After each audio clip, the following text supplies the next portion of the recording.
Good morning, everybody, and welcome to the Maryland Jockey Club at Laurel Park. It's opening day for our 1 month post-Preakness meet, and what a Preakness 150 it was. I'm Dan Illman. This is Keith Fustel. We survived a monsoon, Yes. Black-Eyed Susan Yes. afternoon, and then we had a Preakness for the ages. We Just a did. sensational performance for journalism. What a fitting end to Old Hilltop. A rocky kind of a trip, for a couple horses in there, including the winner from the top of the stretch, and it was a rocky go there. You talk about it on Friday. Oh my goodness gracious, that was just something. But you know what? That's Pimlico sometimes. In a nutshell. Expect the unexpected. We got it, but we got through. Tremendous handle. Saturday ended up being a beautiful day, and really, it was very touching. I mean, I tell you, I soaked it all in those last couple of days, took some photos, and just kind of walking around the entire building. And it's going to be tough, but hopefully we kind of rise back, and we've got something bigger and better in the future. And we've got some pretty cool things going on at Laurel Park right now, including the Charm City Late Pick 5 online handicapping contest. This is a free handicapping contest. Every day of this Laurel Park meet, beginning today, you have an opportunity to score out by giving a horse in the late pick 5 sequence, a horse in each race, cumulative bankroll at the end of the meet. You get to be the grand prize winner. If your top picks happen to sweep the pick 5 on any given day, you win or share $1,000. It's a pretty good deal, and it's a free contest, so get involved. You stay in. You never give up, right? It's going to be a little bit of a grind to the end, and you talk about it. The one with the best bankroll at the end is going to get yourself a little prize as well. So, hope we can join along in that bet. Let's take a look at some weather conditions for today's 8-race program, kicking off a 4-day Memorial Day weekend. Track is good. Turf is good. Yeah. Nice, cool day, 60 degrees, pleasant. And we are very fortunate to be on the turf course.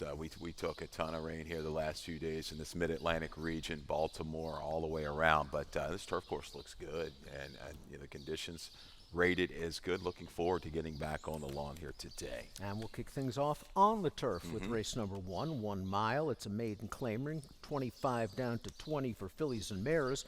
Maryland breds can opt for the $30,000 claiming price. Take out the 1A half of the entry, the 6, the 8, the 13, the 14, the 15. All the AEs are out.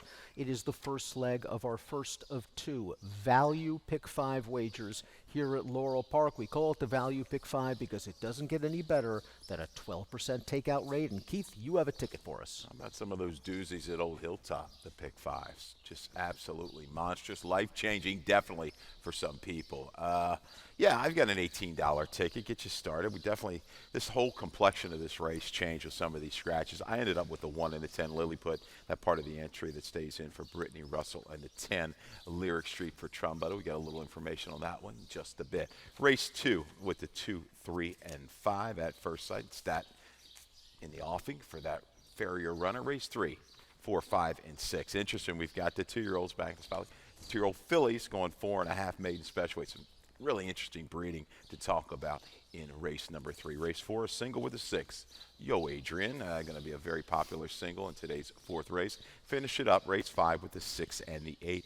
Mr. Mendelsloh and Biervino Boulevard for Rudy Sanchez Solomon. They're familiar with each other. It's an $18 ticket. Nice, affordable $18 ticket for our value pick 5. We'll start things off with our top selection in race number 1. That's the 10 Lyric Street, and we have a trainer stat for Michael Trombetta. Second after 61 to 120 day layoffs on turf. 7 for the last 32, 22%, a $2.54 ROI. I thought this horse really took nicely to turf last time out. Got wired by Scholar, came with a 4-wide bid into the stretch, rallied nicely, like the gallop. Had some early adversity, right, and it was the flow. It was so soft. This horse just couldn't quite get there, but the willingness late through the wire was good enough for me. Shortening up a 16th of a mile should be just fine. That was the wire. Other Tromby, Even Money Motion. Hysterics was in that race, but I've got the note. Sustain, gallop out. A little concerned now, just a touch, because some of the flow came out of this race with Radiant Tones. Obviously, the 13 Risky Business was going to be, I think, forward in here. That might open it up for Lilliput. I agree. Plain one. You don't have this one into the mix, though. First time going for Brittany Russell. This horse has encountered 2 trouble trips out west. Ships east. The mare was 0 for 6 on the turf, but did top it at 83 and did stretch the speed a long, long way in those races, just to fail in the end. I think the target's going to be Lilliput here in the opener. This horse got wired last time out, stretching out for the first time. Have to think this horse is going to show some of that Southern California speed. Was entered and scratched back on March the 21st at Santa Anita, but ran against some very tough competition. Just seems like a very good fit at this level. We'll see how much Lilliput gets bet, especially after these scratches. I'm a little interested in Canadian Bear, the number 11. This is a horse coming out of the Lyric Street race. It was her first start off of a layoff. That pace was not fast. She tried to mid-move into it and then understandably flattened out. So second off the layoff, second time Lasix, maybe tries to get a bit closer. I think this one will naturally be a little bit closer. My comment there, pulled hard, 3 wide, 3 to 4 wide early on to get into contention. That's flow again, a little bit soft, a flattened late. I think the shortening up certainly helps in the second off the layoff, second Lasix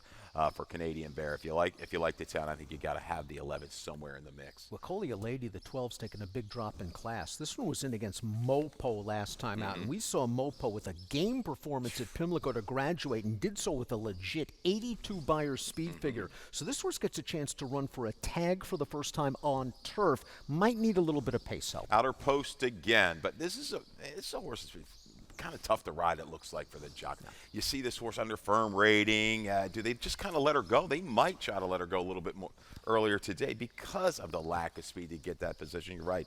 And Mopo ran great previous weekend. Really, really good. We're both going to go with the 10 Lyric Street for Trombetta, 10, 1, 11, 12 for Keith, 10, 11, 12, 3 for me in the opener on Friday at Laurel Park. Race number 2. 6 furlongs on the main track. This is a nickel-beaten claimer for fillies and mares. Take out the 7, Out of Luck. This is the first leg and our first of 2. Pick 4 wagers, 50-cent minimum pick 4. We've got the early pick 4. We've got the late pick 4, and they've been paying very well recently. Yes. We've got at first sight both on top, the 3-horse for Anthony Farrell. Let's go to the video first, if we could. And I'm going to go a couple races back to that muddy sealed surface going a 1-turn mile. Internal's okay. I thought the field was all right. Makes this move and pressing into the far turn, around the turn. Is going to be able to shake free upper stretch. Maybe the mile just a touch too much, Dan? I think that's a case. This horse also is 3-4 wide on the backstretch. This is an early move when you consider the long stretch here at Laurel Park and considering the wet conditions. But one of the horses he was prompting on the backstretch just completely fades to run 8th that day. At first sight, stays very gamely to run 3rd. They ran this horse on turf last time out, showed a little bit of speed that day. I think it was an experiment against some better horses. Now back on dirt, and we see Farrier does this very well. Turf to dirt, route to sprint, 5 for the last 20, and for the Farrier barn, a $4.40 ROI. That's impressive. Yeah, Tony's had a good run second off the claim as well. And you're looking at this race. The true speed may come from the outside, and sultry Sally H. Fresh for Tim Vick. She's shown the ability to carry it for a little while. Quick, the 5 is a horse that intrigues me a little bit too. I don't know what's happened the last couple. Steady start, okay. I just think in the turf 2 races back, I think with a cleaner break, this one certainly can be more forward. Be with the pace, and you're looking at the company. Cluck 3 right back, came back to run a big fig, winning a race. So I think 3 and the 5, 6, the race going through them. But I think the 3 and the 5 can survive in here. The question is, what do you do with Bad Temper, the number 2? She's always there or thereabouts, but she has a lot more seconds and thirds than victories. Most recent effort, nice performance. Finishing second as the favorite. Didn't have the cleanest trip that day. Came with a nice strong run. Is going to maybe need a little bit of pace, especially at 6. At 7, she has shown the ability to get close. Maybe at 6, she's outrun a bit. But if the pace is not as fast, and I don't think it's going to be very fast, maybe Bad Temper can work on a trip with J-Rod. She wanted to be a little closer last time. You see the short comment, squeeze in that initial furlong. Basically, I think, Beach Island came back to run good. Just missed yesterday, and then open nickel at Delaware. I think she can lay it a little closer, going second off the claim for a pretty crafty barn. Rooting a little bit for that 10-year-old, utterly enchanting, Oh, still we're going trying. strong. She's hit the board in 3 of her last 4 starts. Another one, though, could use a little bit of pace help up front. I know you were rooting for her last time out at 5-1, making that move along the rail. Past the 3/16, looks like a winner just couldn't quite sustain strong enough. But yeah, it's hard to leave her out against this group. But at first sight, with the trainer stat, turf 2 dirt, route 2 sprint, we'll go with her. 3-2-5-4 for Keith, 3-2-4-5 for me in the second race at Laurel Park. Let's move on to race number 3 for the babies. Yeah. 4.5 furlongs, 2-year-old fillies. It's a maiden special weight. We have a field of 7. It's also the first leg of our 20-cent Chesapeake Pick 6. Andres Chavez rides the number 1 Last Gift. Pick the first place finisher in each of the final 6 races on the card at Laurel Park, and you get the entire jackpot if you're the only one. And you have the advantage of playing the Chesapeake Pick 6. You get to see the board. It's so important in these 2-year-old races where they're all first-time starters. Who's going to open up with the play, and will that play continue? You got a chance to monitor that up until post time. Yeah, the usual suspects of trainers. They're lined up in here. Gary Capuano has got a couple. Love the breeding on both of them. Bottom side, here's a stat. Capuano has the 4 Doc's Miracle, has the 5 Just Filtered. 2-year-old first-time starters, 4 for the last 10, 40% a positive return on investment. You like Doc's Miracle? Yeah. This dam was fast. A stakes place dirt sprinter named Haley's Flip. I think Callie rode Haley's Flip a couple times. They have, yeah. I think you're right. On the go back, 2 for 2, perfect with the first-time starters. Now here's the little fly.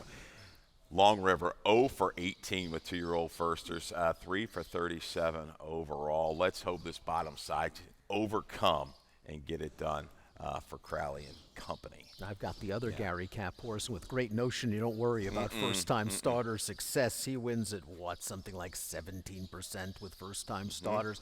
This horse just has a very strong pedigree. The half to Malibu Beauty and Steady Warrior and Steady in Love and Lucky in Malibu and Hanky Doodle. All these horses have earned black type for these connections. Fast Tracked is another one who is a debut winner. We'll see what we get. Maybe this pedigree on the bottom is geared a little bit more towards distance racing, but Great Notion infuses a little bit of speed.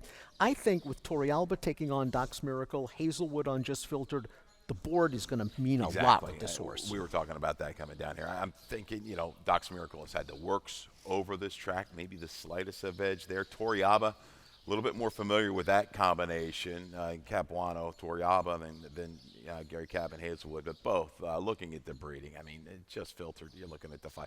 I think 11 runners, all of one. Tremendous run for Slow and Steady. Tremendous mare. Brittany Russell has a first-time starter in here in the 3. What are we doing? We have a stat for Brittany. She excels with first-time starters on the dirt. 23 for the last 53. That's 43% and a positive return on investment. She is by a first-crop sire named Code of Honor, who has 1 debut winner from 2 starters. And this horse sold for $10,500 as a short yearling, $20,000 as a yearling, but the dam was quick, a stakes place turf sprinter. The second dam was a 2-year-old stakes winning dirt sprinter, so I'm expecting some speed out of this one.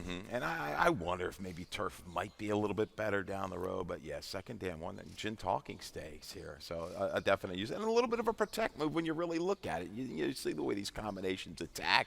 They're going to go maiden special weight right out of the box. Married to the Game goes out for Jerry Robb, and we know that Rob Barn can win first time out, especially with the X-Men. Didn't they send out that impressive debut winner Romeo the other day, who won by the length of the stretch? This one shows a couple of gate works by Engage. And you see this, the Sibs, Green-Eyed Monster, Irish Bandit, very, very fast. So expect this one to be ready for Jerry Robb. Jose Corrales often gives his first-time starters a race or 2 before they strut their best stuff. He's got the 1 and the 2. Last Gift has some speed in the pedigree. The Dam was a debut winner, and she is a half to Durango, who is a multiple stakes place dirt sprinter, popped an 86 Buyer speed figure. Tip Manny is also in this race. But with the Corrales horses, even though the inside is very good at 4.5 furlongs, I'm going to take a wait-and-see approach. You have to get be tied on. That's a tough ask. Of the 3 starters, none of them have hit the board in debut. Moser would have liked to seen a little bit more moisture in this track. Has a touch in there right now. We'll see if it continues. But that's going to be tricky. Again, tap the toad here in race 3. I'm going to go with Gary Cap over Brittany, 5 and 3. You're going with the other Gary Cap in here by Long River. Hopefully you get off the duck with first-time starters. Okay. We'll move on to race number 4. Back on the turf. We're going 5.5 furlongs here.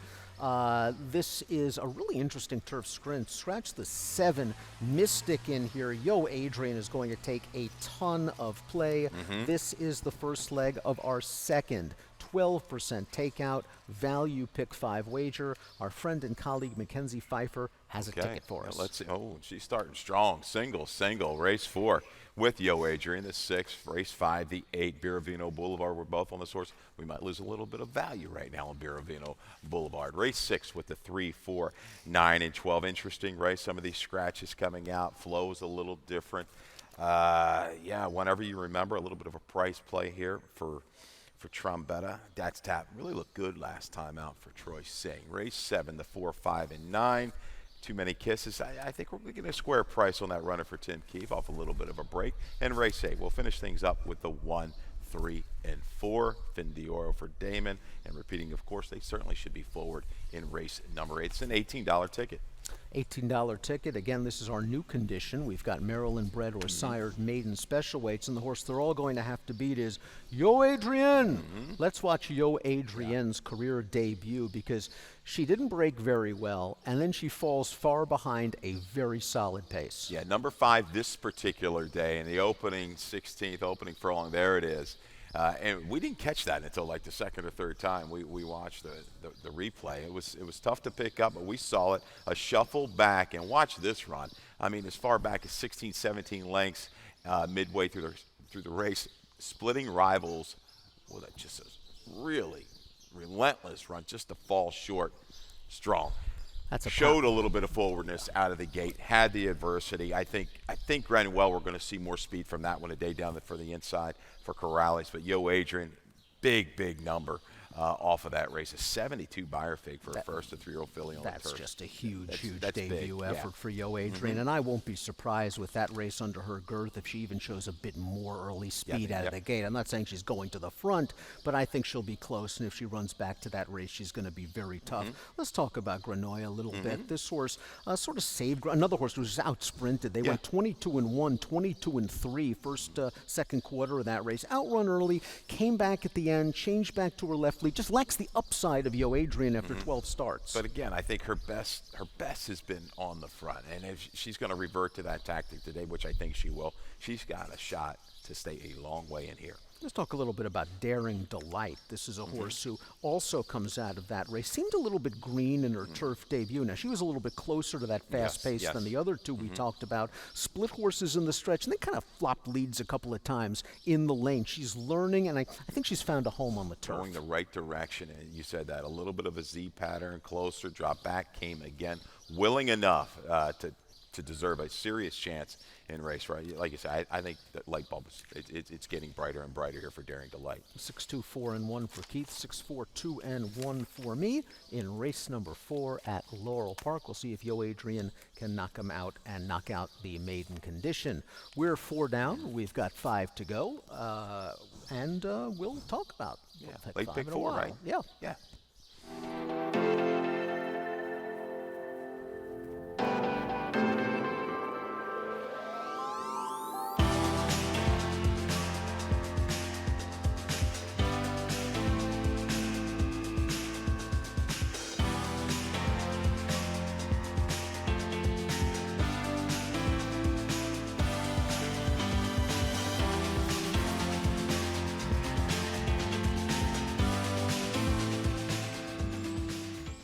Welcome back to Today at the Races on a nice, crisp, cool Friday morning at Laurel Park. 4 down, 4 to go. The late pick 4 is coming up with race number 5. Let's take a look at this field. We're going a mile and a 16th on the dirt. It's a 20,000 down to 16 claimer for 3-year-olds. And let's scratch the number 9. Let's have a party. Again, first leg of our final 50-cent pick 4 of the afternoon. I kind of like this race a little bit in here. I think there are several ways to go. I think there's kind of a curious speed horse down towards the inside that we'll get to a little bit. You're going with the 8 on top. So am I. Yeah, Biravino Boulevard. Let's go back to that video spotlight from March the 1st. It's a 2-back race on the page where the blinkers came off. Familiar cheek pieces for these Rudy Sanchez, Salomon runners, and sometimes these Shankel runners. They like doing this, and it definitely paid dividends. I like the fact that this horse was hung outside every step of the way, just 3 wide, and then just kicks on at the very end, asserting himself. This was a nice performance for Biravino Boulevard. The horse had been knocking on the door in starts leading up to that. Showed a little bit of ability, but it was nice to see him put it all together at the two-turn distance. This horse was way overmatched on turf against Coringa last time out, who we'll see a little bit later on this weekend. This is just a nice spot for Biravino Boulevard, who I think is tactical, and we also have a trainer stat for Rudy Sanchez Salomon. Biravino Boulevard, 3 for the last 13, moving turf to dirt, 23%, and a $3.32 return on investment. Let's take a look at the number 6 in here, Mr. Mendelsloh. Okay. This horse has occasionally popped a big race. He has. He's out of the race 2 races back behind Let's Have a Party. Made that earlier move, just not quite sustained late. But I do think this one, looking at the field, is going to set up shop on or near the lead. I guess Buoyant has got to go from the inside. Buoyant, I think, is the speed of the race. He's the interesting pace horse, stretching out for the first time. And it's not like this horse can't go long. Won a one-turn mile 3 starts back, got a lonely lead, and drew off to win by 7. Since then, cut back into 7 and 6 furlong races where he had to go a lot faster. I don't think he has to work as hard to get to the lead in here. And I thought last time out it was a rail-friendly track. This horse broke from post position 8, the far wide post, and was hung outside. Maybe that race isn't as bad as it looks on paper. I'm expecting Buoyant to do better. I want to talk about Tough Luck. We have a trainer stat for Tough Luck. Hugh McMahon, last out winners, first after 2 to 4 month layoffs, 3 for the last 14, 21%, 227 ROI. This horse was entered and scratched on March the 23rd. I've been waiting for this horse. I really liked the maiden win. Maybe it was a wet track move up, Keith, but this horse was 4-5 wide all the way around the track, bumped with the odds-on runner-up in mid-stretch and kept on going. Very game effort. Yeah, the blinkers went on last time out. Aikman's double, who was able to kind of wear down, grind it out through that last furlong. Tough Luck certainly works for me, no doubt about it. I think he can be a little bit closer, but Boyd, I think, is just going to go ahead and try to clear off in here and rate, hopefully then try to back things up. The 5. What are your thoughts on this runner for Ferry? The 2 back number 59 at Charlestown allowance, but I think dropping into an okay spot. I might prefer this one sprinting though. I won't be surprised if this horse runs well sprinting, but at least got the 2-turn experience in the last 2 starts and ran well going the 2 turns, 2 starts back with the career best buyer. Very late to change leads in that race, 2 starts back. Maybe that cost him the victory that day. Last time out, again, on that left lead in the stretch. This horse still has to figure it out. And going a mile and a 16th, if he has trouble changing leads, it might work against him. Yeah, I think it definitely could. But we're hoping. Biravino Boulevard. Again, the outer post, we got the A post. I think enough position to get position early. We'll see what the horse just to the inside does. Who says so? Coming out of a pretty quick internal race, might try to go forward as well. 8-6-4-5 for Keith, 8-4-6-1 for me in race number 5, the first leg of the late pick 4. Let's move on to race number 6, 5.5 furlongs on the turf. It's a maiden claimer, 45 down to 36. Maryland bred and or sired runners may waive the claiming price. Take out the 5, the 6, the 7, the 8, the 10, the 11, and the 16 in race number 6, which of course is the Jackpot Super High 5 race for a $1 wager. Wide open event in here, Keith. You can go so many different ways, but I want to watch the video spotlight for Dat's Tap. Yeah, this was a really good race, and this was my value play, I believe, this afternoon at 12-1. Got great position with Torreaba off a little bit of a break, and we talked about how we like this one, making those middle moves into some pretty good paces going longer. The addition of Lasix, everything was going to kind of set up beautifully. Unfortunately, Endearing Gold at 6-5, just too good. But look at this little inside, works outward mid-stretch. Dead game to the wire. It was really a beautiful ride, just tucking in behind the leaders, waiting for the seam, getting to the outside, and once produced comes with a kick. You're just right. The favorite is just simply better, but this horse never stops trying in the stretch. Just look at the dig, making up ground all the way to the end, despite hopping back to his left lead nearing the wire. But I like this horse's tactical speed, and if he runs back to that 72 Beyer speed figure in the first start of the layoff, he is going to be dangerous. I'm going with a little bit of a price in here with the 4 and bar. Susan Cooney knocked it out of the park on turf at Pimlico. 2 winners. One was 43-1, the amazing Mizzen. The other one was Steam Not 7-2. I believe Sarah Del Fabro was on that one. Sarah's on Anbar, who has a little bit of a pedigree, a half to Finbar, who was multiple stakes placed on the turf. The Dam was a stakes winner on the turf. M-Bar. Now, both of those horses wanted to go a little bit longer, and maybe this is just sort of a prep for something longer down the road. But I'm curious to see what we get for a hot barn with a turf turf pedigree at a price. I think this one, take a look at the debut today, see how he performs. Again, might want a little bit longer. The Virginia bred, keep an eye out down to Colonial. Another Virginia bred could be the speed in this race, and that's the 13. Karma's in the house and just blasted to the top last time out. 21 and change, 44 and change, and it took a nice horse in Twain to run him down. Twain came back and earned a stakes placing at Pimlico, so Karma's in the house. This horse is going to be in front, probably turning for home. Very, very fast. You're right, and we'll see. We're going to have a turf course that has a little bit more give, and that's the unknown. Maybe he'll take a little bit better to a course that's got a little bit more cut into it. Karma's in the house. Yeah, the road is going to go through him. He's a big concern for me because I saw the trip that Stamp got. If he moves in too soon, do they get hooked up and soften things up for Enzo, who's going to take a lot of play in here? Enzo's going to take a ton of play. Nice to see his brother Whitty come through in the big stakes race at Pimlico for Lizzie Merriman. Enzo ran so well last time out off of the layup, just got beat 3/4 of a length by Twain, who just ran over the top of him. I think this might just be the right spot for him. It could, no doubt. He's going to be just the shorter price, but you see Torrealba, who rode Dad's Tap. He ends up going here to Enzo, staying on. A little bit of tail, but Enzo's going to be tough. I'm hoping maybe Dad's Tap can take to this a little bit softer ground. We're looking for a nutty price source. How about the two-man to a man who hasn't run in over a year and is trying turf for the first time? But Milan Milosevic, his horses seem to do very well on turf. That last workout matches up with a horse named Sugar Bee, who's earned a 71 buyer on turf from Milosevic. Maybe they worked in company. It was a quick drill. I think this horse will show a little speed. I'm a little surprised. I almost put the 1 into the mix, and I'm surprised your man Benny Havens for what he did for you recently, right? And you've got Tidewater, Beltane, all in this family. A shocker, maybe 30-1 or higher. You might want to throw a couple bucks on this one across the board, if not the show. For T.J. Aguirre. I saw that, and I'm like, Dan's going to have this horse into the mix. You are hard. Nothing man. would shock me in this game and this race, but Yeah. that shocked Keith that I didn't have the 1 in there. Big Tidewater fan, though. 3-9, 13-4 for Keith, 4-3, 2-9 for me in the 6th. We'll move on to the Lake Double, race number 7, 6 furlongs on the main track. Fillies and mares 3 and up. Second level allowance, optional claiming price 40 down to 32. Take out the 2, Kitten's Appeal. Take out the 10, anonymously. The horse they're all going to have to beat in here is for the Russell Barn. That's First Lady Rosalind, the number 5, who's taking a nice class drop. Yeah, one that this condition, right? A 2 other than down at Colonial.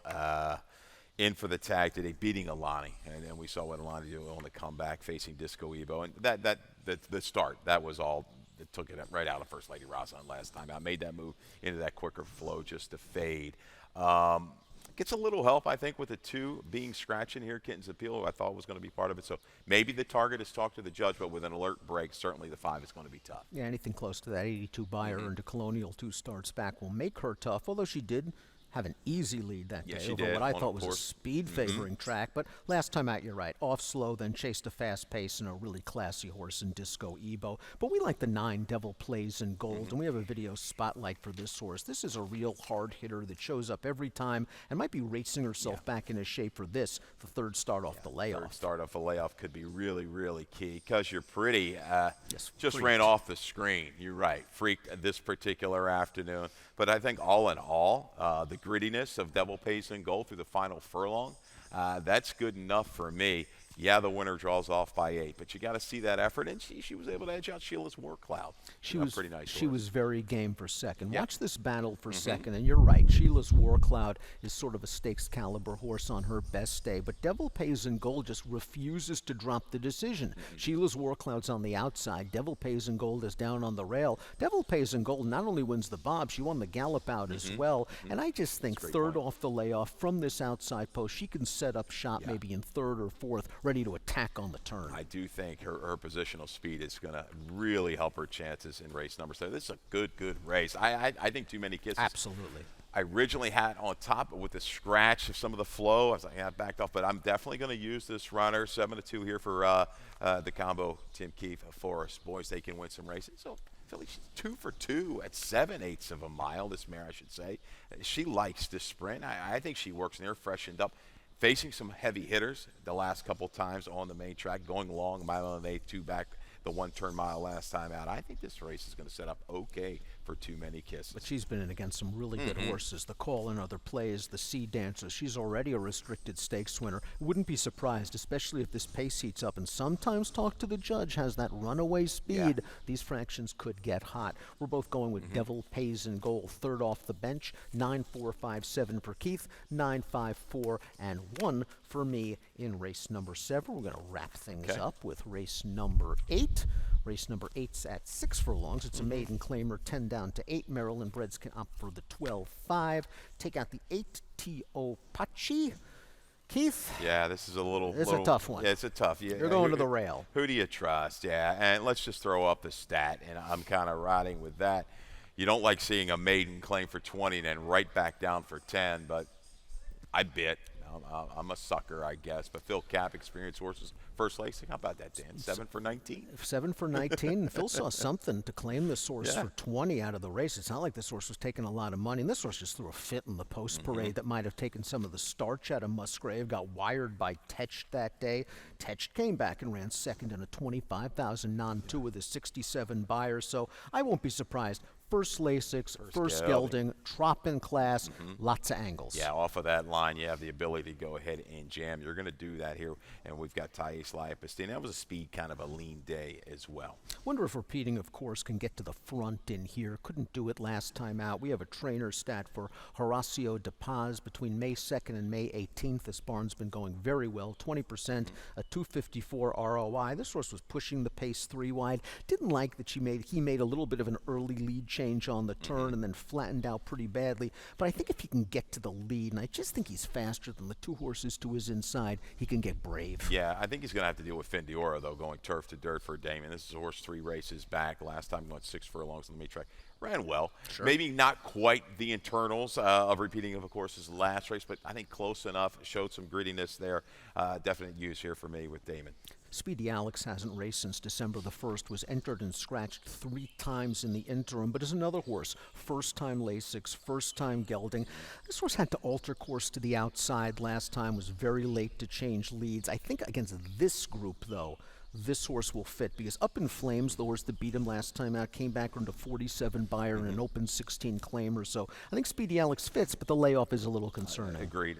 But coming back, a completely different animal, and ran well, fresh enough going back at 2. 1, 4, 2, 3 for Keith. 3, 2, 1, 7 for me in the finale at Laurel Park. 8 race card. Best play. Who's it going to be? Best play. We went back and forth. I go Baravino Boulevard in race number 5. He took the blinkers off, the cheek pieces went on. The ability to get to 2 turns, positional speed, I think is the one in this group that just might be going in the right direction. I'm going to go in race number 7 today. We're going to try to beat the morning line favorite with Devil Pays in Gold. He's just a hard hitter. I think he's going to get a good trip. And if he could stay around that 4 to 1, 5 to 1 price, I think he's worth a play. 30 minutes to post for the first race on our opening day of the Laurel Park meeting. Main track is good. Turf is good. Callie Francois, Mackenzie Pfeiffer, Dave Rodman will take you through the day, and we'll go up to Dave for scratches and changes. All right, good luck.